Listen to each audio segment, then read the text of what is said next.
நல்லவே, கர்த்தர் நல்லவே, கர்த்தர் நல்லவே. ஆண்டவருடைய நாமத்துக்கு மகிமையும் கிருபையும் தயவும் உண்டாவதாக. இந்த 2024 ஆண்டு இந்த 2ஆம் மாதமாகி பிப்ரவரி மாதத்துக்கு என்று நமக்கு 3 வேத பகுதிகளை ஆண்டவர் கொடுத்திருக்கிறார்.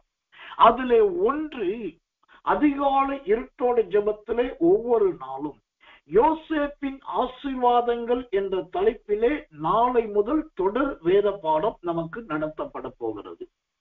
2வது ஆண்டவர் கொடுத்த வேத பகுதி யோசேப்பின் குடும்பம் என்ற தலைப்பிலே ஒவ்வொரு நாளும் யோசேப்பின் குடும்பத்தின் நபர்களை குறித்து வேத பாடம் நாளை முதல் நமக்கு துவங்கப்பட இருக்கிறது.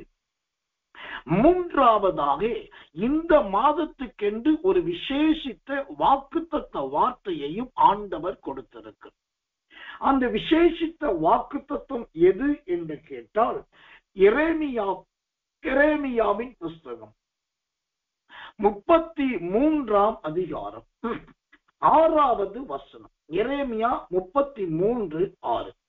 இதோ, நான் அவர்களுக்கு சௌக்கியமும் ஆரோக்கியமும் வரப்பண்ணி அவர்களை குணமாக்கி அவர்களுக்கு பரிபூரண சமாதானத்தையும் சத்தியத்தையும் வெளிப்படுத்துவேன். இந்த வசனத்திலே நிறைய விதமான வார்த்தைகளும் நிறைய விதமான சம்பவங்களும் இந்த ஒரே வசனத்திலே இருக்கிறது. இவை எல்லாவற்றையும் வாசிக்கவும் தியானிக்கவும் நமக்கு நேரம் இல்லாதபடியினால் ரொம்ப முக்கியமான 2 காரியத்தை நாம் பார்க்க போகிறோம். அந்த எரேமியா 33ஆம் அதிகாரத்துல முதல் வார்த்தை அவர்களை குணமாக்கி என்று பார்க்கிறோம். 2வதாக அவர்களுக்கு பரிபூரண என்று பார்க்கிறோம். அப்போ இந்த மாதத்திலே தேவனாகிய கர்த்தர் தம்முடைய ஜனங்களை எப்படியாய் நடத்த விரும்புகிறார் என்று சொன்னால், முதலாவது நல்ல குணமாக்குகிற தேவனாக அவர் தம்மை வெளிப்படுத்த விரும்புகிறார். கர்த்தருடைய நாமத்துக்கு மகிமையும் கிருபையும் தயவும் உண்டாவதாக. இப்போ ஒன்று குணமாக்குதல், 2வது பரிபூரணம். இந்த 2லே முதலாவது நாம் பார்க்க போகிற தேவனுடைய பகுதி குணமாக்குதல். இப்போ குணமாக்குதல் என்று சொன்னால் ஒரு பொதுவான சித்தாந்தம் என்ன அல்லது பொதுவான கருத்தொற்றுமை என்ன என்று சொன்னால், நோயிலிருந்து சுகமாகுதல், வியாதியிலிருந்து சுகமாகுதல், படுத்த படுக்கையிலிருந்து எழும்புது, இதுதான் குணமாகுதல் என்று பாரு. ஆனால் குணமாக்கப்படுதல் என்பது நோயிலிருந்தும் வியாதியிலிருந்தும் பிசாசிலிருந்தும் குணமாவது மட்டும் கிடையாது. இந்த குணமாக்கப்படுதல் என்பது இன்னும் பல வித்தியாசமான பல காரியத்தை பார்க்கும். கர்த்தர் நல்லவர். இப்போ அந்த குணமாக்கப்படுதலில் முதல் ஒரு காரியத்தை சொல்லுகிறேன். ஆதியாகமத்தின் புஸ்தகம் 20ஆம் அதிகாரம் 18வது வசனம். ஆதியாகமம் 20:18. ஆபிரகாம் தேவனை நோக்கி வேண்டிக் கொண்டான். அப்பொழுது தேவன் அபிமெலேக்கையும் அவன் மனைவியையும் அவன் வேலைக்காரியையும் குணமாக்கி பிள்ளை பெறும்படி அனுக்கிரகம் பண்ணி. ஆமென். இந்த குணமாக்குதல் முதலாவது எதை காண்பிக்கிறது?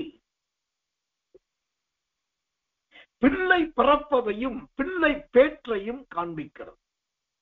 அப்போ இந்த 2024ஆம் ஆண்டிலே இந்த 2வது மாதத்திலே கர்த்தர் தம்முடைய குணமாக்குதலை கொண்டு செய்ய போகிற காரியம் என்ன? கர்த்தர் நல்லவே குணமாக்கி பிள்ளை பெறும்படி அனுக்கிரகம் பண்ணுகிறார். இந்த பிள்ளை பெறும் பாக்கியத்தை யாருக்கெல்லாம் கர்த்தர் செய்கிறார் பாருங்க. ஒன்று அமலேக்கு, 2வது அவருடைய மனைவி, 3வது வேலைக்காரி. இப்ப பிள்ளை பெற வேண்டியது அமலேக்குடைய மனைவிதான் பிள்ளை பக்கம். இங்க அமலேக்கின் மனைவியை மட்டும் சொல்லாமல் அமலேக்கையும் சொல்லுகிறது, வேதம் சொல்லுகிறது. அமலேக்கையும் பிள்ளை பெறும்படி அனுக்கிரகம் பண்ணி. அப்ப அமலேக்குக்கும் பிள்ளை பெறும்படி அனுக்கிரகம் என்றால் என்ன அர்த்தம்? அன்றைக்கு அங்க இருந்த கர்த்தர் நல்லவே அந்த அமலேக்கு என்கிற ராஜா ஒரு மலடனாகவே காணப்பட்டிருக்கும். ஓ, அப்ப தேவன் அவன் ஆணா இருந்தாலும் அவன் மலட்டு தன்மையை நீக்குகிறவராய் இருக்கு. அதனாலதான் உபாகமத்தின் புஸ்தகம் 7ஆம் அதிகாரம் 14வது வசனம் ரொம்ப ஆணித்தரமாய் இப்படியாய் ஒரு தீர்க்க தரிசனத்தை சொல்லுகிறது. அந்த உபாகமம் 7ஆம் அதிகாரம் 14ஆம் வசனம் சொல்லுகிறதானே அந்த தீர்க்க தரிசனம் என்ன வாசிக்கிறேன். சகல ஜனங்களை பார்க்கலும் நீ ஆசீர்வதிக்கப்பட்டிருப்பாய், உங்களுக்குள்ளும் உங்க மிருக ஜீவன்களுக்குள்ளும் ஆணிலாகிலும் பெண்ணிலாகிலும் மலடு இருப்பது இல்லை. சாரி, ஆணிலாகிலும் பெண்ணிலாகிலும் மலடு இருப்பது இல்லை. இதுதான் தேவனுடைய குணமாக்கப்படும். தேவன் குணமாக்கி என்று சொன்னால் சீழ்வடிதலையும் புண்ணு வைத்திருப்பதையும் காய்ச்சல் வந்திருப்பதையும் நோய்வாய்ப்பட்டதை மாத்திரமல்ல, சிலருக்கு இதெல்லாம் இல்லாம சரீரத்துக்கு உள்ளே ரகசிய கோளாறுகள் இருக்கும். ஓ, அவங்க மறைவிடத்திலே கோளாறுகள் இருக்கும், அவர்களுடைய பிறப்பிடத்திலே கோளாறுகள் இருக்கும். அதை அவர்களால் வெளியே சொல்ல முடியாது. அதை எப்படி போக்குவதென்றும் அவர்களுக்கு தெரியாது. அப்ப அதை பார்க்கிற தேவன் என்ன செய்கிறார்? அவர்களுக்கு ஒரு அனுக்கிரகத்தை பண்ணுகிறார். அனுக்கிரகம் பண்ணி அது ஆணிலாகிலும் பெண்ணிலாகிலும் மலட்டு தன்மை இருந்தால் அந்த மலட்டு தன்மையை நீக்கி நல்ல பிள்ளை பெறும்படி தேவன் கிருபை செய்கிறார். அப்ப தேவனுடைய ஊழியக்காரனாகிய நான் இந்த மாதத்திலே இந்த 1ஆம் தேதியிலே சொல்லுகிறேன், உங்க குடும்பத்திலே, உங்க வம்சத்திலே, உங்க இனத்திலே யாராகிலும் பிள்ளை பெறாதே மலடர்களாய் அல்லது குழந்தை இல்லாதவர்களாய் இருப்பார்கள் என்று சொன்னால் எழுதி வைத்துக் கொள்ளுங்கள். இந்த மாதத்திலே கர்த்தருடைய வார்த்தை அவர்களை குணமாக்குகிறது. இந்த மாதத்திலே கர்த்தருடைய வசனம் அவர்களை குணமாக்குகிறது. தேவனுடைய வசனம் புறப்பட்டு போய் அவர்களுக்கு ஒரு அனுக்கிரகத்தை பண்ணுகிறது. அப்ப குணமாக்கி என்ற வார்த்தையானது அது மலட்டு தன்மையை நீக்குகிறதும் பிள்ளை பேற்றை உண்டு பண்ணுகிறதுமா இருக்கிறது.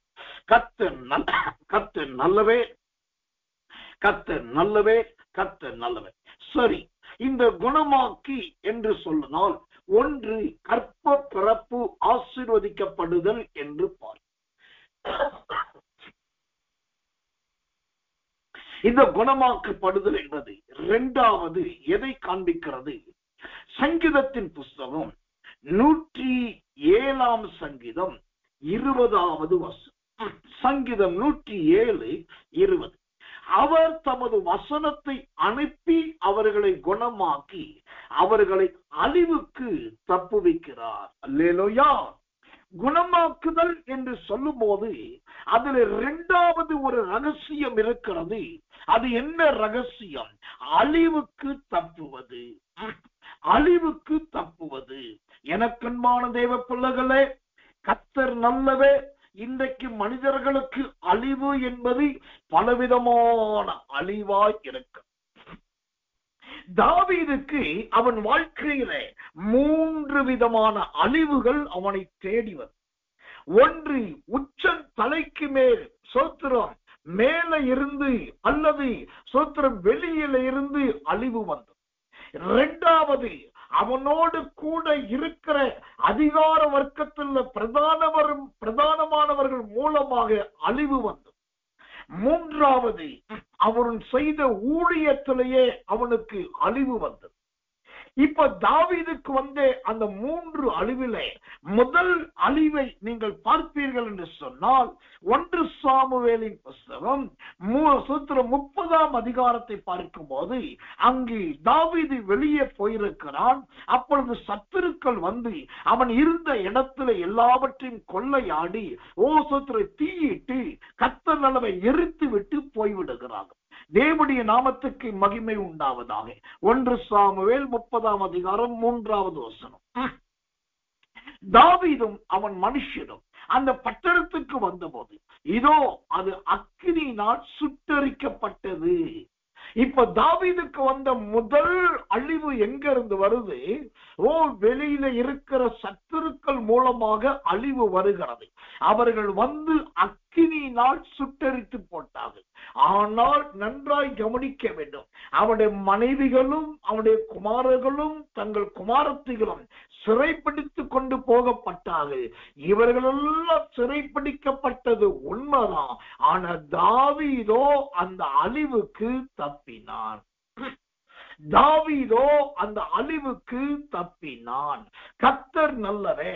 அப்போ ஒன்று, கர்த்தர் நல்லவே, எதிர்பாரா விதத்தில் வெளியிலிருந்து அக்கினி என்னும் அழிவு அவனுக்கு நேராய் வந்தது. இது கர்த்தர் நல்லவே, சத்துருக்களால் வருகிற அழிவு. ஆனால் 1 சாமுவேல் 30ஆம் அதிகாரம் முழுவதும் நீங்க படிச்சு பார்த்தீங்கன்னா தாவீது முழுவதும் தப்புவிக்கப்பட்டான். அவனுடைய மனைவிகளையும் குமாரர்களையும் குமாரத்திகளையும் மீண்டும் மீட்டுக் கொண்டான். அப்புறம் அவன் திருப்பி பெற்றுக்கொண்ட எல்லா பொருட்களிலும் எல்லாருக்கும் சம பங்கு காணிக்கை கொடுக்கிறவனாய் மாறி. அப்போ முதல் அழிவு அக்கினியின் மூலம் வந்த அழிவு, அதிலே அவன் தப்பினான். இந்த தாவீதுக்கு வந்த 2வது அழிவு எதை காண்பிக்கிறது? 2 சாமுவேலின் புஸ்தகம் 5ஆம் அதிகாரம் 10வது வசனத்தை வாசிக்கும் போது தாவீது நாளுக்கு நாள் விருத்தி அடைந்தான். சேனைகளில் தேவனாகிய கர்த்தர் அவனோடு கூட இருந்தார் என்று பார்க்கிறோம். இப்போ இந்த தாவீதுக்கு வர வேண்டிய 2வது அழிவு எப்படிப்பட்டது தெரியுமா? அவன் நாளுக்கு நாள் விருத்தி அடையக்கூடாதபடிக்கு தடை என்கிற ஒரு அழிவு. அந்த அழிவு எப்படி வந்தது? 2 சாமுவேல் 5ஆம் அதிகாரம் 6ஆம் வசனம் சொல்வது, தேசத்திலே குடியிருக்கிற எபூசியர் மேல் யுத்தம் பண்ண ராஜாவானவன் தன் மனுஷரோட எருசலேமுக்கு போனான். அவர்கள் இதில் பிரவேசிக்க கூடாததினால் பிரவேசிக்க தாவீதால் கூடாது என்று எண்ணி தாவீதை நோக்கி, நீ இதற்குள் பிரவேசிப்பதில்லை, குருடரும் சப்பானிகளும் உன்னை தடுப்பார்கள். இப்ப குணமாக்கி என்று சொல்லப்படுதல் அழிவிலிருந்து தப்புதல். அந்த அழிவு என்பது தாவீதுக்கு 3 விதமான அழிவை கொடுத்தது. ஒன்று அக்கினி, அந்த வந்த அழிவிலிருந்து அவன் தப்பினான். 2வது இங்கு பார்க்கிறோம், எபூசிய மக்கள் பார்த்து இவனை பார்த்து சொல்லுகிறார்கள், நீ உள்ளே போனா சீயோன் கோட்டையை பிடிக்க போனா சப்பானிகளும் குருடர்களும் தடுப்பார்கள் என்று சொல்லி பயமுறுத்தி அவனை தடுத்தார்கள். இப்ப 2வது அவனுக்கு வந்த அழிவு தடை என்கிற அழிவு. அது அவனுக்கு அறியப்பட்ட மனிதர்களால் வார்த்தையினால் வந்தால், அவனை பயமுறுத்துதலினால் வந்தது. ஆனா நீங்க நன்றாய் வாசித்து பார்த்தால் தாவீது தொடர்ந்து போய் சீயோன் கோட்டையை பிடித்தான். அது தாவீதின் கோட்டையாக மாறினது என்று சொல்லி வேதம் சொல்லுகிறது. அப்ப 2வது அழிவு மனிதர்கள் மூலமாக பயமுறுத்தல் மூலமாக அவனுக்கு வந்தது. ஆனாலும் அதை அவன் ஜெயித்தான், அதே இடத்துல சாதித்தான். கர்த்தர் அவனோடு கூட இருந்தார். இன்றைக்கு இந்த கிருபையுள்ள செய்தியை கேட்கிற தேவப்பிள்ளையே, அக்கினி என்னும் அக்கினி ஆஸ்திரங்கள் வந்திருந்தும் கடந்த மாதத்திலே தேவன் உங்களை பாதுகாத்தார். இப்படி எபூசிய பட்டணத்து மக்களை போல பலர் உங்களுக்கு பயத்தை உண்டாக்கி அவிசுவாசத்தை கொடுத்து அவநம்பிக்கை ஏற்படுத்தி உங்க விசுவாசத்தை கொலை செய்து உங்களை தடை செய்தார்கள். ஆனாலும் நீங்கள் ஜெயித்து இந்த 2வது மாதத்திலே வந்திருக்கிறீர்கள். இந்த மாதத்திலே நீங்களும் சீயோன் கோட்டையை போல பிரதானமான இடங்களை பிடிக்க தாவீதுக்கு கிருபை செய்த தேவன் உங்களுக்கும் கிருபை செய்வார். கர்த்தர் நல்லவே, கர்த்தர் நல்லவே, கர்த்தர் நல்லவே. இப்ப தாவீதுக்கு வந்த இந்த 3 அழிவிலே 2 காரியத்தை பார்த்தோம். இப்ப 3வது இந்த தாவீதுக்கு வந்த அழிவை குறித்து பயங்கரமான ஒரு வசனம் இருக்கிறது. அதை வாசிக்கிறேன், கவனிங்கள். அப்போஸ்தலர் நடபடிகள் புஸ்தகம் 13ஆம் அதிகாரம் 36வது வசனம். அப்போஸ்தலர் 13:36. தாவீது தன் காலத்தில் தேவனுடைய சித்தத்தின்படி அவருக்கு ஊழியம் செய்த பின்பு நித்திரை அடைந்து தன் பிதாக்களிடத்தில் சேர்க்கப்பட்டு அழிவை கண்டார். இன்னைக்கு சாயங்காலத்துல திடீரென்று இந்த வேத வாக்கியம் என்னோடு இடைப்பட்டது. இவன் அழிவை கண்டான். தாவீது அழிவை கண்டான். அவனுடைய சாவுக்கு பின்பு அவன் அழிவை கண்டான் என்றுதான் எழுதியிருக்கு. அப்ப யோசிச்சு பார்த்தேன், தாவீதுக்கு முன்னாடி எவ்வளோ பரிசுத்தவான்கள், தேவ மனிதர்கள், நல்லவர்கள், சிறந்தவர்கள் அல்லது உன்னதமானவர்கள் எல்லா ராஜாக்கள் இருந்திருக்காங்க. அவங்களுக்கெல்லாம் அப்படி சொல்லப்படலையே. தாவீது அவன் மரித்து அடக்கம் பண்ணப்பட்டு அழிவை கண்டான் என்று சொல்லப்பட்டிருக்குதே. பிதாக்களிடத்தில் சேர்க்கப்பட்டு அழிவை கண்டான். அப்போ இதுல ஒரு நீதி விளங்குகிறது. என்ன நீதி? நாம் என்னதான் தேவ மனிதர்கள், அப்போஸ்தலர்கள், தீர்க்கதரிசிகள், சுவிசேஷகர்கள், ஊழியர்கள், விசுவாசிகள், கர்த்தருடைய பிள்ளைகளாய் இருந்தாலும், என்ன எவ்வளவு பெரிய ஊழியத்தை செய்தாலும், சில இடத்திலே தவறுக்கும் பாவத்துக்கும் சிற்றின்பத்துக்கு இடம் கொடுக்கும் போது முடிவு அழிவிலே போய் முடிகிறது. எனக்கன்பான தேவ பிள்ளைகளே, அப்போ இந்த குணமாக்குதல் என்பது இந்த அழிவிலிருந்து தப்புவிக்கப்படுதலை காண்பிக்கிறது. அப்போ அதைத்தான் சங்கீதத்துல பார்த்தோம், அழிவை காண ஒட்டீர் என்று நாம் பார்த்தோம். அப்போ கர்த்தர் நல்லவே, அழிவை காண ஒட்டீர் என்று சொன்னா, இப்ப தாவீது அழிவை கண்டான் என்று இருக்கிறதே. இவன் பரலோகத்துக்கு போனானா இல்லையா? தேவ ராஜ்யத்திலே சேர்ந்தானா இல்லையா? கர்த்தர் நல்லவர், ஆண்டவர் இவனுக்கு பரலோகத்தில் இடம் கொடுத்தாரா இல்லையா என்று கேட்டால், அவன் தன் பிதாக்களோடு சேர்க்கப்பட்டு அழிவை கண்டான் என்று சொல்லுவது, தன் பிதாக்கள் எல்லாம் மறித்து எப்படி அடக்கம் பண்ணப்பட்டார்களோ அதே போல தாவீதும் மரித்து அடக்கம் பண்ணப்பட்டான் என்பதை காண்பிக்கிறது. ஆனால் இந்த தாவீது தேவனுடைய ராஜ்யத்தை சுதந்திரித்தானா இல்லையா என்று கேட்டால், கண்டிப்பாய் சுதந்திரித்தான். ஏனென்று சொன்னால், மனுஷகுமாரன் அழிவை காண்பது இல்லை என்று இருக்கிறது. மனுஷகுமாரன் அழிவை காண்பதில்லை. ஏன் என்று சொன்னால், இந்த மனுஷகுமாரன் வந்ததே தாவீதின் வம்சத்துலதான், தாவீதின் இனத்துலதான். மத்தேயு சுவிசேஷம் 1ஆம் அதிகாரம் 1ஆம் வசனத்திலே ஆபிரகாம் தாவீது என்று பார்க்கிறோம். ஆபிரகாமின் குமாரனாகிய தாவீது, அந்த தாவீது அழிவை கண்டா அப்படின்னா அந்த வம்சத்துல வந்த இயேசுவும் கண்டிப்பா அழிந்து போயிருக்க வேண்டும். ஆனா இயேசு அழியவில்லை, அவருடைய ஊழியம் அழியவில்லை, அவருடைய நீதி நியாயங்கள் அழியவில்லை, அவருடைய ராஜ்யம் அழியாத ராஜ்யம். அப்படியானால் அந்த இயேசுவின் பிறப்பின் வர்த்தமானமான ஆதி பிதாவாகிய தாவீது ஆத்துமாவானது தேவ ராஜ்யத்துக்குரியது. அவன் அந்த இடத்திலிருந்தும் அழிவிலிருந்து தப்பினான். கர்த்தர் நல்லவே, கர்த்தர் நல்லவே, கர்த்தர் நல்லவே.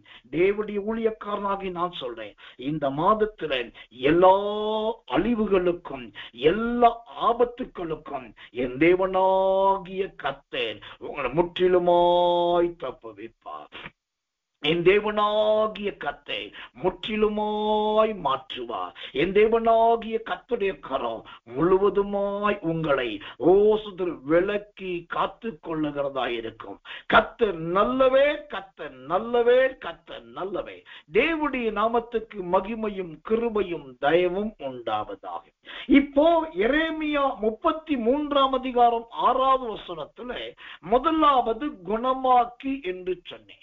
அந்த குணமாக்கி என்பது ஒன்று கற்ப தடைகளை நீக்குதல் என்றும், இரண்டாவது அழிவிலிருந்து தப்புவிக்கிறது என்றும் தேவன் நமக்கு காட்டி கொடுத்தார். இந்த குணமாக்குதல் என்பது இன்னொரு காரியத்தை காண்பிக்கிறது. எதை காண்பிக்கிறது? கர்த்தர் நல்லவே. வேதத்தில் ஒரு வசனத்தை வாசிக்கிறேன். லூக்கா சுவிசேஷத்தின் புஸ்தகம் 9ஆம் அதிகாரம் 42வது வசனம். லூக்கா 9:42. அவன் சமீபித்து வருகையில் பிசாசு அவனை கீழே தள்ளி அவனை அலைக்கழித்தது. இயேசு அந்த அசுத்த ஆவியை அதட்டி இளைஞனை குணமாக்கி அவன் தகப்பனிடத்தில் அவனை ஒப்புவித்தார். இளைஞனை குணமாக்கி, எப்போ குணமாக்கினார்? அசுத்த ஆவியை அதட்டி. அது லூக்கா 9:42 ரொம்ப தெளிவா சொல்லுது. அசுத்த ஆவியை அதட்டி இளைஞனை குணமாக்கி. இப்ப குணமாக்குதல் என்பது மூன்றாவது எதை காண்பிக்கிறது? பிசாசின் போராட்டத்தில இருந்து, அலைக்கழிப்பின் ஆவியில இருந்து, தேவையில்லாத மரணத்தின் ஆவிகளிலிருந்து, சங்கார தூதருடைய ஆவியிலிருந்து கிடைக்கிற நல்ல விடுதலையை காண்பிக்கிறது. ஆமென். கர்த்தர் நல்லவே. எனக்கன்பான தேவ பிள்ளைகளே, சில படுத்து கண்ணை மூடினாலே நிறைய சொப்பனங்கள். சிலர் பகல்ல படுத்து கண்ணை மூடாம இருந்தாலே சொப்பனங்கள். சிலருக்கு வழியில போற இடத்துல பிசாசின் போராட்டங்கள்.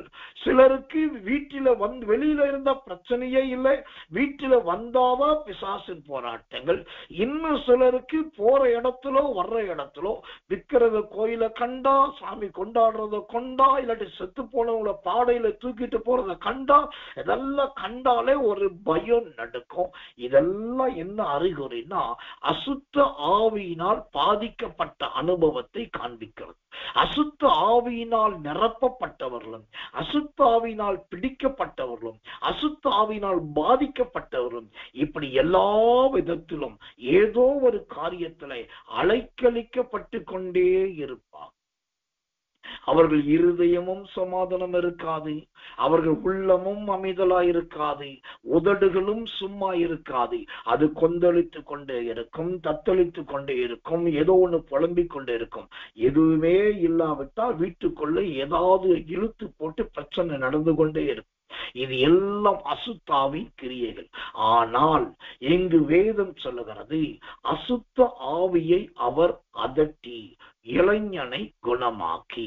அப்போ இந்த குணமாக்கி என்கிற வார்த்தையானது பிசாசின் பிடியிலிருந்து குணமாக்குதலை, பிசாசின் பிடியிலிருந்து விடுதலை ஆகிறதை காண்பிக்கிறது.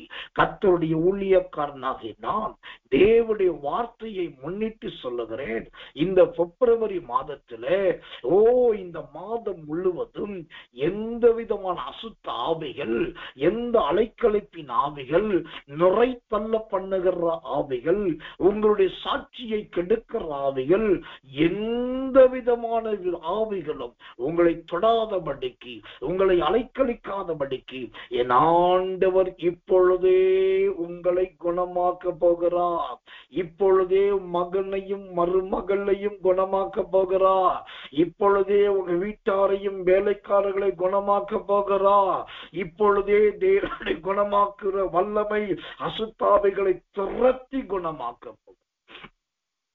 கர்த்தர் நல்லவே, கர்த்தர் நல்லவே, கர்த்தர் நல்லவே. முதலாவது குணமாக்குதல் என்று சொன்னால் நோய் போவது, வியாதி போவது, சூத்திர தழும்புகள் குணமாவது மட்டும் கிடையாது.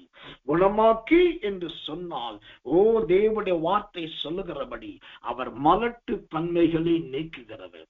தீங்குகளுக்கு தப்பு வைக்கிறவை, மூன்றாவது அசுத்த ஆவியிலிருந்து விடுவிக்கிறவை.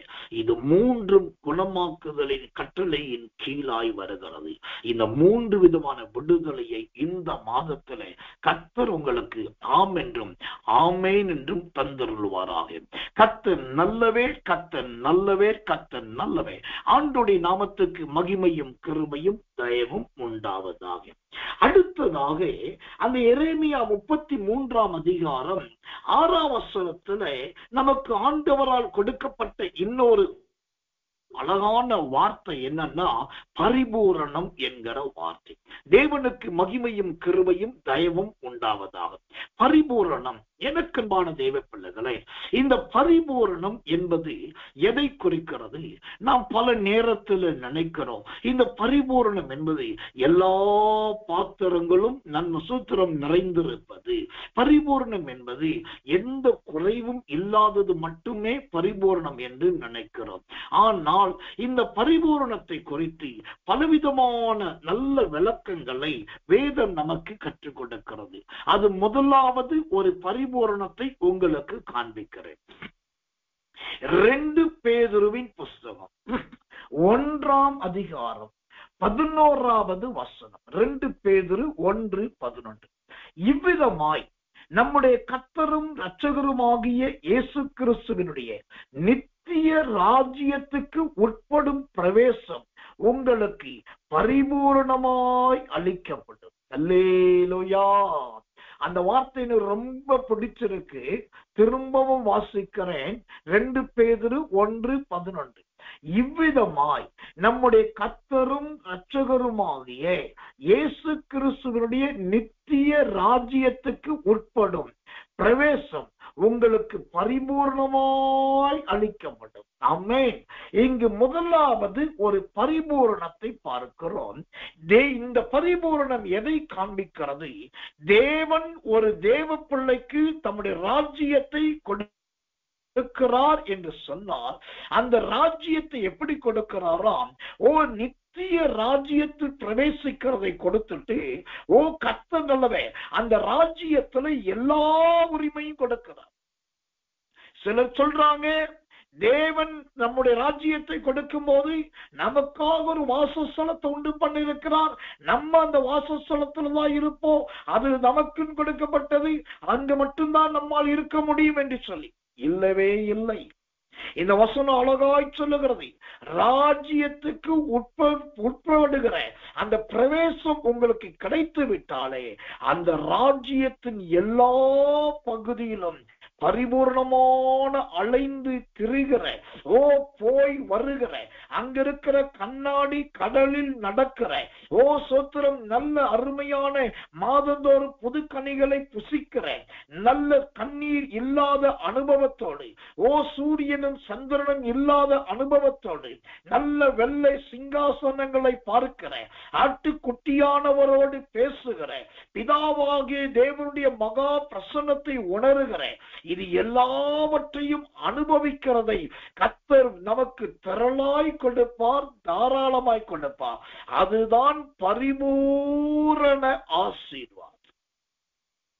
பரலோகத்துல ஒரு சின்ன ரூமை கொடுத்துட்டு ஒரு மூளையை கொடுத்துட்டு ஒரு இடுக்கத்தை கொடுத்துட்டு விட்டுருவார்.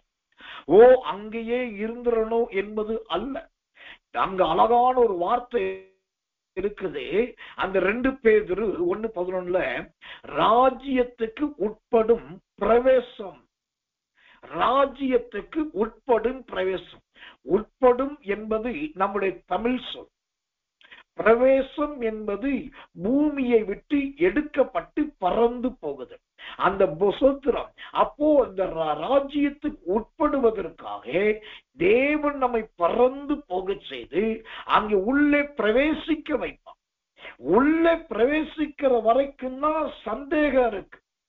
உள்ளே ராஜ்யத்துக்கு உள்ளே பிரவேசிக்கிற வரைக்கும் தான் தயக்கம் இருக்கு. உள்ளே பிரவேசிக்கிற வரைக்கும் தான் போவோமா மாட்டோமா என்கிற பயம் இருக்கு.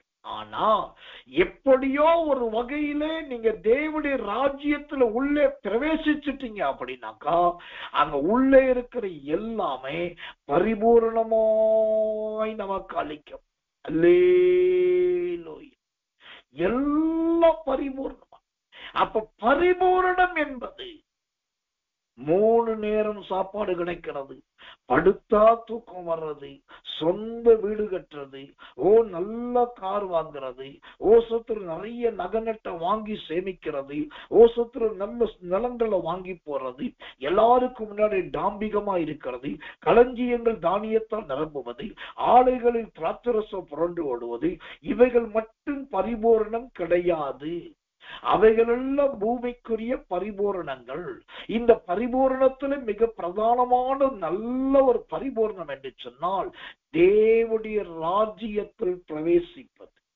அந்த ராஜ்யத்தில் பிரவேசித்த உடனே அந்த ராஜ்யத்தில் இருக்கிற எல்லாவற்றையும் அனுபவிப்பது அருமையான ஒரு பரிபூர்ணம்.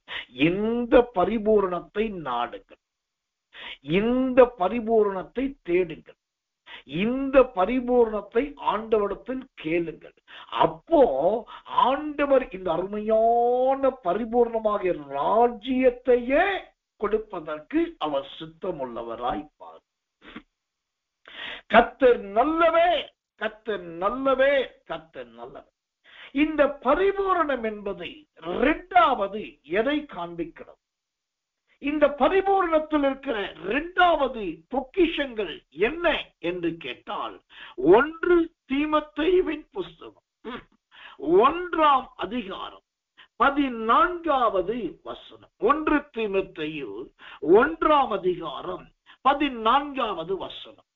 நம்முடைய கர்த்தரின் கிருபை கிறிஸ்து இயேசுவின் மேலுள்ள விசுவாசத்தோடும் அன்போடும் கூட என்னிடத்தில் பரிபூரணமாய் பெருகிற்று. அல்லேலூயா. அப்போஸ்தலனாகிய பவுல் தன்னுடைய விசுவாசத்தை பெற்றெடுக்காத குமாரனாகிய தீமோத்தேயுவுக்கு சொல்லும் போது சொல்லுகிறார், எப்பா தீமோத்தேயு, என் குமாரனாகிய என் மகனாகிய தீமோத்தேயுவே, ஒரு முக்கியமான காரியத்தை சொல்றேன், நல்ல கவனி. பரிபூரணம்னா எது தெரியுமா? பரிபூரணம் 1 கர்த்தரின் கிருபை பரிபூரணம், 2வது இயேசு கிறிஸ்து மேல் வைக்கிற விசுவாசம் பரிபூரணம், 3வது மனிதர்கள் மேல் வைக்கிற அன்பு பரிபூர்ணம். இந்த பரிபூரணத்துக்கு பவுல் கொடுக்கிற அழகான ஒரு எக்ஸ்பிளனேஷன், நல்ல ஒரு விளக்கத்தை பாருங்க. கர்த்தரின் கிருபை என்பது ஒரு பரிபூரணம், இயேசு கிறிஸ்து மேல் வைக்கிற விசுவாசம் என்பது ஒரு பரிபூரணம், நம்மை சுற்றிலும் இருக்கிற மனிதர்கள் மேல் வைக்கிற அன்பு என்பது ஒரு பரிபூரணம். இப்போ இந்த அருமையான இயேசுவின் வல்லமை ஊழியத்தை சார்ந்த என் அன்பு விசுவாச தேவச்சனமே, எனக்கு மிகவும் பிரியமான போதக பிதாக்களே, உங்களுடைய ஆவிக்குறி ஜீவியத்துல இந்த 3 இருக்குதான் பாருங்க. எந்த 3? நம்பர் 1 கர்த்தரின் கிருபை இருக்குதா என்று பாருங்க. நம்பர் 2 இயேசுவின் மீது விசுவாசம் இருக்குதா என்று பாருங்க. நம்பர் 3 உங்களை சுற்றி இருக்கிற எல்லாரோடும் அன்பா இருக்க முடியுதான் பாருங்க. ஒரு தேவ பிள்ளையின் ஜீவியத்துல, ஒரு பரிசுத்தவானுடைய ஜீவியத்துல, ஒரு பரிசுத்தவாட்டியுடைய ஜீவியத்துல ஆண்டவருக்காக, ஆண்டவருக்குள்ளாக, ஆண்டவரை போல ஆண்டவரோடு வாழ விரும்புகிறவர்களுக்கு இந்த கர்த்தரின் கிருபையும் இருக்க வேண்டும், இயேசுவின் விசுவாசமும் இருக்க வேண்டும், மனிதர்கள் மேல் வைக்கிற அன்பும் இருக்க வேண்டும். இந்த 3ம் சேர்ந்தது தாங்க ஒரு மனுஷனை பரிபூர்ணமுள்ள மனுஷனாய் மாற்றுகிறது. ஆனா இன்னைக்கு பரிபூரணம் என்று சொன்ன உடனே யோசேப்பின் காலத்தை எடுத்துக்கிட்டு அவன் எல்லா களஞ்சியமும் தானியத்தால் நிறைந்தது என்று சொல்லி கர்த்தர் உனக்கு மூட்டை மூட்டையா அரிசி கொடுக்க போறாரு, அப்புறம் கர்த்தர் நல்லவே எல்லா விதமான பொருளாதாரத்தை ஆஸ்வதிக்க போறாரு, நீ இனி சொத்துல கடன் வாங்க மாட்டாய், கடன் கொடுக்கிறவனாய் இருப்பாய், இனி நீ பார், உன் வீட்டுல சாதாரண பொருட்கள்லாம் வெளியே போயிடும், எல்லாமே புது புது பொருளா உள்ள வந்துரு சொல்லி ஏதோ ஒரு வசனத்தை எடுத்து ஏதோ ஒன்று ஒப்பிட்டு ஜனங்களுடைய இருதயத்தை கவர்வதற்காகவும் ஜனங்களுடைய மனசை தனக்கு பிரியமா மாற்றுவதற்காகவும் மேலோட்டமான சத்தியத்தை சொல்லியே இன்றைக்கு உபதேசிக்கப்படுகிறது. ஆனா பரிபூரணம் என்பது ஒன்று ராஜ்யத்துக்கு உட்படுதல், ராஜ்ய பிரவேசம். அது இருக்கிற பரிபூர்ணத்திலேயே நம்பர் 1 ஹையஸ்ட் பரிபூர்ணம். இரண்டாவது பரிபூர்ணம் என்பது கிறிஸ்துவின் கர்த்தருடைய கிருபை ஒரு பரிபூர்ணம், இயேசுவின் மேல் வைக்கிற நம்பிக்கை ஒரு பரிபூர்ணம், எல்லாரோடும் அன்பாயிருப்பது ஒரு பரிபூர்ணம். இது பரிபூர்ணத்தின் இரண்டாவது அருமையான படிக்கட்டு. எப்படி ஆவி, ஆத்மா, சரீரம் என்கிறோமோ அதே போல தேவனுடைய ராஜ்யம் அடுத்தது கிருபையும் விசுவாசமும் அன்பும் இரண்டாவது பரிபூர்ணம். எனக்கன்பான தேவ பிள்ளைகளே, கர்த்தருடைய ஊழியக்காரனாகி நான் உங்களை ஊக்கப்படுத்துறதுக்காக, உணர்ச்சி வசப்படுத்துறதுக்காக ஏதோ ஒரு காரியத்தை நான் சொல்ல விரும்பல. சத்தியத்தை சத்தியத்தின்படி சொல்றேன். இந்த மாதம் முழுவதும் என் தேவன் உங்களை கர்த்தருடைய கிருபை என்னும் பரிபூர்ணத்தினால் நிரப்புவார். இந்த மாதம் முழுவதும் என் தேவனாகிய கர்த்தரானவர் உங்களை இயேசுவின் விசுவாசத்தினால் நிரப்புவார். இந்த மாதம் முழுவதும் நீங்கள் யாவரோடும் அன்பாய் இருக்கிற ஒரு அன்பின் பாத்திரமாய் உங்களை மாற்றுவார். இந்த மூன்றும் சேர்ந்து அழகான பரிபூர்ண வதியாக, பரிபூர்ண வானாக ஆண்டவர் உங்களை மாற்றும். இன்றைக்கு என்று நினைக்கிறேன், இன்றைக்கு நேற்றுக்கு ராத்திரியே தெரியல, திடீரென்று எதிர்பாரா விதத்துல எனக்கு வாட்ஸ்அப்ல ஒரு ஊழியக்காரருடைய வீடியோ வந்தது. அது லிங்காக இருந்தது. பொதுவாகவே நான் வாட்ஸ்அப்ல மற்ற எந்த மெசேஜஸ்க்கும் முக்கியத்துவம் கொடுப்பது கிடையாது, நேரம் செலவழித்து பார்ப்பதும் கிடையாது. அது நான் சொல்லுவது தேவ சமூகத்தில் உண்டு. ஆனா எதிர்பாரா விதத்துல அது நான் பார்க்க வேண்டி வந்தது. ஏன்னா மேல போட்டிருந்த பெயர் வேற ஒரு தலைப்பு வித்தியாசமாச்சு. இது என்ன டெய்லி வர்ற ஊழியக்கார செய்தி, இன்னைக்கு தலைப்பு வித்தியாசமா இருக்கு. அந்த லிங்க் டச் பண்ணாக்கா அதுல விதவிதமான ஊழியக்காரர்கள், ரொம்ப பிரபல்யமான ஊழியக்காரர்கள், ரொம்ப எல்லாருக்கும் அறியப்பட்ட பெரிய ஊழியக்காரர்கள். ஒவ்வொருத்தர் போட்டிருக்க ட்ரெஸ்ஸையும் பார்த்தீங்கன்னா அப்படியே கர்த்தனாலவே பெரிய ஐஸ்வர்யவான்கள் கூட தோற்று போகக்கூடிய விதவிதமான நூதனமான பளிச்சிடத்தக்கதான வலுவழுப்பான கண்ணாடிகள் பொருத்தப்பட்ட பயங்கரமான வஸ்திரங்கள். எனக்கு தெரிஞ்சு நான் நல்ல விலை மதிப்புள்ள வஸ்திரங்கள் உடுத்துகிறவன். அந்தபடி நான் பார்த்தா ஒரே ஒரு ஊழியக்காரர் போட்டிருக்க ஒரு ட்ரெஸ்ஸே கிட்டத்தட்ட 25,000 முதல் 40,000 ரூபாய். அது போல அந்த மேடையில வந்த ஒவ்வொரு ஊழியக்காரர்களும் அப்படிப்பட்ட வஸ்திரம் உடுத்திருக்கிறாங்க.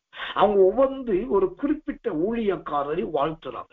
வாழ்த்தும் போது நான் கவனிச்சேன், அதுல எல்லாருமே தீர்க்க தரிசனம் சொல்லுகிறாங்க. குறிப்பிட்ட ஒரு ஊழியக்காரரை புகழ்ந்து தீர்க்க தரிசனம் சொல்றாங்க. சொல்லும் போது பார்த்தேன், ஒரே ஒரு காரியம் என் இருதயத்தை அம்பாய் பிளந்தது. என்னன்னா, நான் பார்த்த எல்லாருமே பிரபல்யமான ஊழியக்காரர்கள், பெரிய ஊழியக்காரர்கள், அறியப்பட்டவர்கள். ஆள் பார்ப்பதற்கு ராஜகுமாரர்களை போல வஸ்திரம் உடுத்தி வந்திருக்கிறார்கள். அவர்கள் வாழ்த்துகிறார்கள், தீர்க்க தரிசனம் சொல்லுகிறார்கள். ஆனா ஒருத்தர் வாயில இருந்து கூட தப்பி தவறி கூட ஒரே ஒரு வசனம் கூட வரும். வேதம் இல்லை, வேத வசனம் இல்லை, வசனத்தை வைத்து வாழ்த்துதல் இல்லை, வசனத்தை கொண்டு தீர்க்க தரிசனம் இல்லை. ஆனால் சிரிப்பு இருக்கிறது, உற்சாகம் இருக்கிறது, களிப்பு இருக்கிறது, முகமே மலர்ந்திருக்கிறது. ஆனால் அவர்கள் அந்த மனுஷனை வாழ்த்தும் போதோ, ஆசீர்வதிக்கும் போதோ, தீர்க்க தரிசனம் சொல்லும் போதோ எந்த விதமான வசனமும் இல்லை. அது ஒன்று ரெண்டு இல்ல, பல ஊழியக்காரரை பார்த்தேன். ஒருத்தர் வாயிலிருந்து வசனம் என்பதே பிறக்கல. கர்த்தர் நல்லவே. அதுல ஒருத்தர் சொல்லுகிற அடுத்த 100 ஆண்டுக்குரியத இந்த வருஷத்துல கர்த்தர்களுக்கு கொடுப்பார். இதெல்லாம் பார்த்துட்டு அப்படியே கண்கள்ல கண்ணீர் பெருக்கெடுத்தது. இவ்வளோ பெரிய மனிதர்கள், இவர்களை பார்த்து ஒரு கூட்டமாய் ஜனங்கள் போகிறார்கள். ஆனா வாயிலே வசனம் இல்லையே. ஆசாரியருடைய உதடுகள் தேவனுடைய வசனத்தை அல்லவா சொல்ல வேண்டும். வசனம் இல்லாத வாழ்த்துதல், வசனம் இல்லாத ஜெபம், வசனம் இல்லாத தீர்க்க தரிசனங்கள், வசனம் இல்லாத வெளிப்பாடுகள் இன்றைக்கு நிறைய இடத்துல இதுதான் இருக்கிறது. ஒன்றை தெரிந்து கொள்ளுங்கள், பரிபூரணம் என்பது தானியமும் ஆகாரமும் விளைச்சலும் வருமானமும் பொருளாதாரமும் வீடும் ஆஸ்தியும் அந்தஸ்தும் இருப்பது மாத்திரம் பரிபூரணம் அல்ல. பரிபூரணம் என்பது ராஜ்யத்தின் பிரவேசம், அங்க இருக்கிறது, அனுபவிப்பது ஒரு நல்ல பரிபூர்ணம். இரண்டாவது பரிபூர்ணம் என்பது ஓ கர்த்தரின் கிருபையினாலும் இயேசுவின் விசுவாசத்தினாலும் மற்றவர்களோடு பாராட்டுகிற அன்பினால் நிறைந்ததுதான் இரண்டாவது அருமையான பரிபூர்ணம். கர்த்தர் நல்லவர், கர்த்தர் நல்லவர், கர்த்தர் நல்லவர். மூன்றாவதாக ஒரே ஒரு பரிபூர்ணத்தை சொல்லி உங்களுக்காக நான் ஜெபிக்க விரும்புகிறேன். ஒரு வித்தியாசமான பரிபூர்ணம். அந்த வித்தியாசமான மூன்றாவது பரிபூர்ணம் எதுன்னா, தனிப்பட்ட மனுஷனுக்கு தேவையான தனிப்பட்ட பரிபூர்ணம். அப்ப தனிப்பட்ட மனுஷனுக்கு தேவையான தனிப்பட்ட பரிபூர்ணம் என்றால் என்ன? கொலோசியர் புஸ்தகம் 3ஆம் அதிகாரம் 16வது வசனம். கொலோசியர் 3:16. கிறிஸ்துவின் வசனம் உங்களுக்குள்ளே சகல ஞானத்தோடும் பரிபூர்ணமாக வாசமாய் இருப்பதாக. கிறிஸ்துவின் வசனம் உங்களுக்குள்ளே சகல ஞானத்தோடும் பரிபூர்ணமாக வாசமாய் இருப்பதாக. ஆமென். ஒவ்வொருத்தர் தனிப்பட்ட வாழ்க்கையில் ஒரு பரிபூர்ணத்தை கர்த்தர் கொடுக்க போகிறார். அந்த தனிப்பட்ட பரிபூர்ணம் என்னன்னா, ஒவ்வொருத்தரையுமே ஆண்டவர் நல்ல ஞானத்தினால் நிரப்ப போகிறார். அந்த ஞானம் என்கிற பரிபூர்ணம் கொஞ்சம் யோசிச்சு பாருங்க. நீங்க பரலோக ராஜ்யவாசியா மாறிட்டீங்க. அடுத்தது கர்த்தருடைய கிருபை வந்துருச்சு. அடுத்து இயேசுவின் விசுவாசம் வந்துருச்சு. எல்லாருமே அன்பு வந்துருச்சு. இதெல்லாம் உங்களுக்கு கிடைச்சிருந்தும் இப்போ இந்த நாளுக்கு அடுத்து 5ஆவதாக இந்த பூமியில வாழும்போது ஞானம் இல்லைன்னு வச்சுக்கோங்களேன். இந்த ஞானம் இல்லாம போயிட்டாக்கா கர்த்தரின் கிருபையும் வீண், இயேசுவின் விசுவாசமும் வீண், எல்லார் மீது வைக்கிற அன்பும். ஏன்னாக்கா இந்த கிருபையை எப்படி கண்டுபிடிப்பது, விசுவாசத்தை எப்படி பயன்படுத்துவது, அன்பை எப்படி செலுத்துவது, இது மூன்றுக்கும் கற்றுக் கொடுக்கிற வழிகாட்டி எதுனா இந்த ஞானம். கர்த்தருடைய ஊழியக்காரனாக நான் சொல்றேன், ஒரு காலத்திலே கிறிஸ்தவர்கள் தம் பிள்ளைகளை ஸ்கூலுக்கு அனுப்பும் போது, படிக்க வைக்கும் போது, ஆண்டவரே ஒருவரும் சுத்திரம் பரிபூர்ணமான ஞானத்தை தாரும், இல்லை என்று சொல்லாத ஞானத்தை தாரும், சாலமோனை பார்க்கலும் தாரும் பண்ணி ஜெயிப்பாங்க. அப்ப பிள்ளைகளுக்கு கேட்பதே ஞானமாக அநேகர் கருதின காலம். ஆனால் இன்றைக்கு வேதம் சொல்லுகிறது, ஞானம் என்பது பிள்ளைகளுக்குரியது மாத்திரம் கிடையாது. பூமியிலே மனுஷியாய் பிறந்த எல்லாருக்கும் அந்த ஞானம் தேவை. அந்த ஞானம் எப்படி இருக்கணும் அப்படின்னா, அது பரிபூரணமாய் வாசம் பண்ண வேண்டும். இந்த பரிபூர்ண ஞானம் என்று கர்த்தர் உங்களுக்கு கொடுத்து விட்டால், எனக்கு கொடுத்து விட்டால், அதற்கு ஒரு சிம்டம் இருக்கிறது, அதற்கு ஒரு ஐடென்டிஃபை இருக்கிறது, அதற்கு ஒரு அடையாளம் இருக்கும். அந்த அடையாளம் என்ன? அந்த வேதம் வசனம் இவ்விதமாய் சொல்லுது. கொலோசியர் 3ஆம் அதிகாரம் 16வது வசனம், சகல ஞானத்தோடும் பரிபூர்ணமாக வாசமாயிருப்பதாக. வாசமாயிருப்பதாக என்றால் என்ன அர்த்தம்? அந்த தேவ ஞானம் எப்போதும் உங்களோடு இருக்கிறது, இருக்க வேண்டும் என்பதை குறிக்கிறது. என் நாமத்தினால் 2 பேர் 3 பேர் கூடினால் நான் அங்கு வாசம் பண்ணுவேன் என்று சொன்னாரே. அப்போ தேவன் உங்களை நல்ல புத்தியினால், அறிவினால், ஞானத்தினால் நிரப்பினால் நீங்க எந்த நேரத்திலும் ஞானமாய் செயல்படுவீர்கள் என்று அர்த்தம். அதுதான் இந்த கடைசி காலத்துல தேவை. நாம் கேட்கிற உபதேசம் சத்தியத்தின் படியான உபதேசமா என்பதற்கு இந்த தேவ ஞானம் தேவை. நாம் போய்கொண்டிருக்கிற ஆவிக்குரிய ஐக்கியம் சரியான ஐக்கியமா என்பதை தெரிந்து கொள்ள இந்த தெய்வீக ஞானம் தேவை.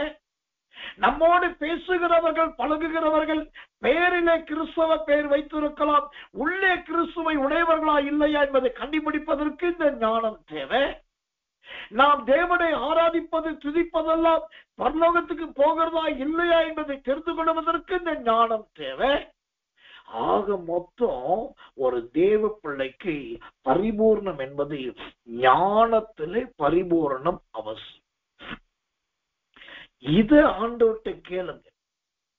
இந்த ஞான பரிபூர்ணத்தை கேளுங்க.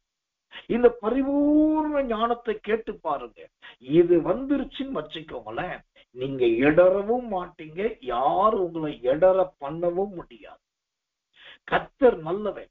ஏனென்று சொன்னால் அதுதான் தேவ ஞானம். பைபிள்ல இருக்கிற எல்லாருமே பெரிய படிப்பாளிகள் கிடையாதுங்க. தாவீது நல்ல படிச்சவன். ஏன்னா 1 சாமுவேல் 16:18 சொல்லுகிறது, அவன் வாசிக்கிறதில் தேறினவன். அதுக்கப்புறம் அவன் கிண்ணறம் வாசிச்சான், தம்புரு வாசிச்சான், சோத்திரம் நிறைய இசைக்கருவிகள் வாசிச்சான். அப்படி அதுலயும் வாசிக்கிறது. ஆனா மோசே வாசிக்கிறதில் தேறினவன் அல்ல, அவன் வாக்கு வல்லன். அவங்க அம்மா குழந்தையா இருந்து அவனை வளர்க்கும் போதே வாக்கு வல்லவனா தான் வளர்த்தாங்க. அப்போ அவனுக்கு நல்ல வாதம் பண்ண தெரியும், பேச தெரியும். ஆனா அவனுக்கு அந்த தேவ ஞானம் என்பது எப்போ வந்துச்சு அப்படின்னாக்கா, முச்செடிதனில் பற்றின தேவனை என்றைக்கு சந்தித்தானோ அன்றைக்கு அந்த ஞானம் வந்தது. கர்த்தர் நல்லவே. அப்போ தாவீதுக்கு இருந்தது படிப்பின் அறிவு, மோசேக்கு இருந்ததோ தேவ ஞானம். தாவீதினால் வந்ததான கட்டப்பட்ட ஆலயம் இடிக்கப்பட்டது. ஆனால் மோசையால் ஏற்படுத்தப்பட்ட நியாய பிரமாணம் இன்றைக்கும் ஒவ்வொரு நாடுகளுடைய சட்ட திட்டங்களாய் மாற்றப்பட்டிருக்கு. இன்னைக்கு உலகத்தின் பல நாடுகளுடைய சட்டங்கள், ஏன் இந்தியாவுடைய சட்ட திட்டத்தை எடுத்து பாருங்க. எல்லாரும் சொல்றாங்க அன்னே அம்பேத்கர் உருவாக்கினார், அன்னேல் அம்பேத்கர் சட்டத்தை ஏற்றினார், அன்னேல் அம்பேத்கர் அவர் சட்டத்தின் நாயகர் என்று சொல்லுகிறார்கள். அதுல மாற்று கருத்து இல்லை, அது உண்மைதான். ஆனா அந்த அன்னேல் அம்பேத்கர் போல சிறந்த கல்விமான்களை சட்டத்தை உருவாக்குவதற்கு அவர்கள் கற்றுக்கொண்டது எதுனாக்கா தேவனுடைய நியாய பிரமாணம். ஏனென்றால் இந்த நியாய பிரமாணம் தாவீதை போல வாசிக்கிறதுனாலையும் படிப்பினாலையும் வந்ததல்ல, மோசையை போல தேவ ஞானத்தினால் வந்தது. ஆண்டவர் வாயினால் சொல்லப்பட்டது, மோசையின் கையினால் எழுதப்பட்டது, அது ஜனங்களிடத்தில் அறிவிக்கப்பட்டது. அதுவே பின்னாட்களில் யோசுத்திர பிரமாணமாய் எழும்பினது. அப்போ இந்த பரிபூர்ணம் என்பது ஒவ்வொருவருடைய வாழ்க்கையிலும் ஞானம் பரிபூர்ணமாய் வாசம் பண்ண வேண்டும். சரி, இந்த தேவ ஞானம் பரிபூர்ணமா இருந்துட்டா அங்க என்ன நடக்கும் தெரியுமா? அதுல அவங்க நாளுக்கு நாள் விருத்தி ஆவார். யார்? இந்த பரிபூர்ண ஞானத்தை நிறைந்தவர்களுக்கு நாளுக்கு நாள் விருத்தி வரும். என்ன விருத்தி வரும் தெரியுமா? அந்த கொலோசியர் 3ஆம் அதிகாரம் 16ஆம் வசனம் சொல்லுது, சகல ஞானத்தோடும் பரிபூர்ணமாக வாசமாய் இருப்பதா. நம்பர் 1 சங்கீதங்களினாலும், நம்பர் 2 கீர்த்தனைகளினாலும், நம்பர் 3 ஞான பாட்டுகளினாலும், நம்பர் 4 போதிக்கிறதுனாலும், நம்பர் 5 புத்தி சொல்லுகிறதுனாலும். கர்த்தர் நல்லவே, கர்த்தர் நல்லவே, கர்த்தர் நல்லவே. இந்த பரிபூர்ண ஞானம் ஒரு மனுஷனுக்குள் நாளுக்கு நாள் என்ன விருத்தியை கொடுக்க பாருங்க. ஆரம்பத்துல சின்னதா சங்கீதத்தை சொல்ல ஆரம்பிப்பாங்க, அப்புறம் கடினமான கீர்த்தனை வார்த்தைகளை பயன்படுத்த ஆரம்பிப்பாங்க, அப்புறம் பூமிக்கு அல்லாத வானத்துக்குரிய சொத்துற ரகசியங்களின் ஞானமான பாட்டுகளை ஞான பாட்டுகளை சொத்துற பாட ஆரம்பிப்பாங்க. அப்புறம் ஒருவருக்கு அழகா போதிக்க ஆரம்பிப்பாங்க. சத்தியத்தை எடுத்து வசனத்தை எடுத்து அதை நல்ல அழகா பிழிஞ்சி சக்கையாக்கி யாருக்கு எப்படி சொல்லணுமோ கரெக்டா போதிக்க ஆரம்பிப்பாங்க. அதுக்கப்புறம் அந்த போதித்தவர்கள் அப்படி புத்திசாலி ஆவார்கள். அதுக்கப்புறம் அவர்கள் அப்படியே இருதயத்திலே கர்த்தரை மௌனமாய் ஆராதிக்கிறவர்களாய் மாறி பக்தியின் விருத்தியில் போய் சேர்ந்தார். அந்த வசன கொலோசியர் 3:6 சொல்லுது, இருதயத்திலே கர்த்தரை பக்தியுடன் பாடி. அப்போ இந்த தேவ ஞானம் ஒரு மனுஷனை எங்கு கொண்டு போய் நிறுத்துது அப்படின்னா கடைசியா அவர்களை பக்தியில் கொண்டு போய் நிறுத்துகிறது. வாசிப்பின் அறிவு என்பது இசைக்கருவிகளில் நிறுத்தும். அல்லது சோத்திரம் தன்னுடைய பெருமையில கொண்டு போய் நிறுத்தும். ஆனா பரிபூர்ண ஞானம் என்பது இறுதியிலே கர்த்தரை பயத்தோடு நோக்குவதிலே, பயத்தோடு பார்ப்பதிலே நிறுத்தும் ஐயா. இதுதான் பரிபூர்ணம். இன்றைக்கு எரேமியாவின் புஸ்தகம் 33ஆம் அதிகாரம் 6வது வசனத்திலே 2 வார்த்தைகளை பார்க்க தேவன் உதவி செய்திருக்கிறார். ஒன்று குணமாக்குதல், 2வது பரிபூர்ணப்படுதல். இந்த மாதம் முழுவதிலும் என் தேவனாகிய கர்த்தர் உங்கள் எல்லா கற்ப தடைகளை மாற்றி குணமாக்குவார். இந்த மாதம் முழுவதும் எல்லா தீங்குக்கும் விலக்கி கர்த்தர் உங்களை குணமாக்குவார். இந்த மாதம் முழுவதும் எல்லா அந்தகாரத்தின் அசுத்த ஆவிகளுக்கு விலக்கி உங்களை குணமாக்குவார். 2வதாக பரிபூர்ணப்படுத்துகிற தேவன் இந்த மாதம் முழுவதும் ராஜ்யத்தில் பிரவேசிப்பதை குறித்து அந்த பரமேறுதலின் தரிசனத்தினால் உங்களை நிரப்புவார். இந்த மாதம் முழுவதும் கர்த்தருடைய கிருபையினாலும் இயேசுவின் விசுவாசத்தினாலும் மனிதர்கள் மேல் வைக்கிற அன்பினாலும் ஆண்டவர் உங்களை பரிபூர்ணப்படுத்துவார். 3வதாக சகல ஞானம் என்கிற அந்த பரிபூர்ணத்தினால் நிறைத்து உங்களை கடைசியாய் பக்தியுள்ள தெய்வ பிள்ளையாய் கர்த்தர் மாற்றுவார். இந்த மாதம் இந்த சுத்திர குணமாக்குதலும் இந்த பரிபூர்ணமும் இரட்டை ஆசீர்வாதமாய் உங்களை நிரப்புவதாக, உங்களை முழுவதுமாய் ஆளுகை செய்வதாக. எல்லாரும் ஒப்பு கொடுத்து கண்களை மூடி செபிக்க போகிறோம். 6 காரியங்களை ரொம்ப தெளிவாய் கர்த்தர் சொல்லி இருக்கிறார். கடைசியா ஒரு வியாக்கியானத்தை சொல்லி முடிக்கிறேன். இன்னைக்கு எடுத்த செய்தியின் தலைப்பு ஒரு சுத்திரம் இடை வார்த்தையை வைத்துதான். ஒரு இடை வார்த்தை, தொடர் வார்த்தை. இது ஒரு தலையங்க வாக்கியமே கிடையாது. சுத்திரம் குணமாக்கி என்று சொல்லி கமாவோடு முடிகிற வார்த்தை, பரிபூர்ணத்தையும் என்கிற ஒரு தொடர் வார்த்தை, ஒரு இடை வார்த்தையும் ஒரு தொடர் வார்த்தையை வச்சு 6 தலையங்கத்திலே அழகான சத்தியத்தை வழங்க பண்ணின தேவன் இந்த மாதம் முழுவதும் இப்படிப்பட்ட தேவ ஞானத்தினாலே, இப்படிப்பட்ட கிருபையின் ஞானத்தினாலே உங்களை பரிபூர்ணமடைய பண்ணுவா. எல்லாரும் கண்களை மூடி ஒப்பு கொடுத்து கர்த்தரை ஸ்தோத்திரம் பண்ணுவோம் உற்சாகமாய் இயேசுவின் நாமத்தினாலே ஜெபிப்போம். அன்புள்ள நல்ல பரம பிதாவே, நல்ல அருமையான இந்த சாயங்காலம் கடந்த ராத்திரி நேரத்தில் இந்த அருமையான எரேமியா 33ஆம் அதிகாரம் 6வது வசனத்தை வாக்குத்தத்தமாய் கொடுத்து அதிலே ஒரு இடைச்சொல்லையும் ஒரு தொடர் சொல்லையும் கர்த்தர் கொடுத்து, இடைச்சொல்லிலும் தொடர் சொல்லிலும் 6 விதமான வேதத்தின் தலையங்கங்களை கர்த்தர் விளக்கி காண்பித்து இந்த மாதம் நீர் உடைய பிள்ளைகளை எப்படியெல்லாம் ஆசீர்வதிக்க போகிறீர் என்பதை திட்டமாய் போதித்திருக்கிறது. இந்த சொல்லப்பட்ட நல் வார்த்தைகள் ஒன்றாக தரையிலே விழுந்து போகாமல் சகலமும் ஆம் என்றும் ஆமேன் என்றும் நடப்பதாக, ஆம் என்றும் ஆமேன் என்றும் நிறைவேறுவதாக, ஆம் என்றும் ஆமேன் என்றும் சம்பவிப்பதாக உடைய பிள்ளைகள் வாழ்வாங்க வாழ்ந்திருக்கட்டும். உடைய பிள்ளைகள் தலைமுறை தலைமுறை தோறும் தலை தோங்கி இருக்கட்டும். உடைய பிள்ளைகள் இந்த மாதம் முழுவதும் சகல விதமான கிருபையினாலும் ஞானத்தினால் நிறைந்து எல்லாருக்கும் சாட்சியாயிருக்கட்டும். நோய்களுக்கும் பேய்களுக்கும் விக்கினங்களுக்கும் வியாதிகளுக்கும் விக்கிரகங்களுக்கும் போராட்டங்களுக்கும் விலக்கி காத்துக்கொள்ளும்.